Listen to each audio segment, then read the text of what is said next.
Officer on duty എന്ന ചിത്രത്തിൻ്റെ 13-ാം ദിവസത്തെ കേരള ബോക്സ് ഓഫീസ് കളക്ഷൻ റിപ്പോർട്ടാണ് ഇന്നൊരു വീഡിയോ ഭാഗത്ത് നോക്കാൻ പോകുന്നത്.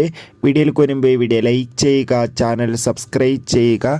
മാർച്ച് മാസം OTT റിലീസ് ചെയ്ത ചിത്രങ്ങളുടെ ചാനൽ ഭാഗം പരിശോധിച്ചാൽ നിങ്ങൾക്ക് കാണാൻ വേണ്ടി സാധിക്കുന്നതായിരിക്കും. ചാക്കോച്ചൻ, പ്രിയാമണി, ജഗദീഷ് എന്നൊക്കെ പ്രധാന കഥാപാത്രങ്ങളായ ചിത്രമായിരുന്നു ഓഫീസർ ഓൺ ഡ്യൂട്ടി. ചിത്രത്തിന് അത്യാവശ്യം മികച്ച പോസിറ്റീവ് റെസ്പോൺസ് തന്നെയാണ് 13-ാം ദിവസവും പുറത്തുനിന്നുകൊണ്ടിരിക്കുന്നത്. അതുകൊണ്ട് തന്നെ എല്ലാ സിനിമാ പ്രേമികളും ഒരേപോലെ ഓഫീസർ ഓൺ ഡ്യൂട്ടി എന്ന ചിത്രത്തിൻ്റെ ഓരോ ദിവസത്തെ കളക്ഷൻ റിപ്പോർട്ടും അറിയാൻ വേണ്ടി കാത്തിരിക്കുകയാണ്.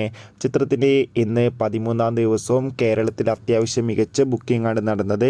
അതുകൊണ്ട് തന്നെ ഇന്ന് മാത്രം ചിത്രത്തിന് ഏകദേശം 60-70 ലക്ഷത്തിൻ്റെ അടുത്ത് വരെ കളക്ഷൻ നേടിയെടുക്കാൻ വേണ്ടി സാധിക്കുമെന്നാണ് ട്രാക്കിംഗ് റിപ്പോർട്ടുകൾ സൂചിപ്പിക്കുന്നത്. എന്തായാലും ഓഫീസർ ഓൺ ഡ്യൂട്ടി എന്ന ചിത്രത്തിൻ്റെ കൂടുതൽ ബോക്സ് ഓഫീസ് കളക്ഷൻ റിപ്പോർട്ടിനായി കാത്തിരിക്കാം. ചിത്രം കണ്ടവരുടെ അഭിപ്രായം കമൻറ്റ് ചെയ്യുക. Bye bye.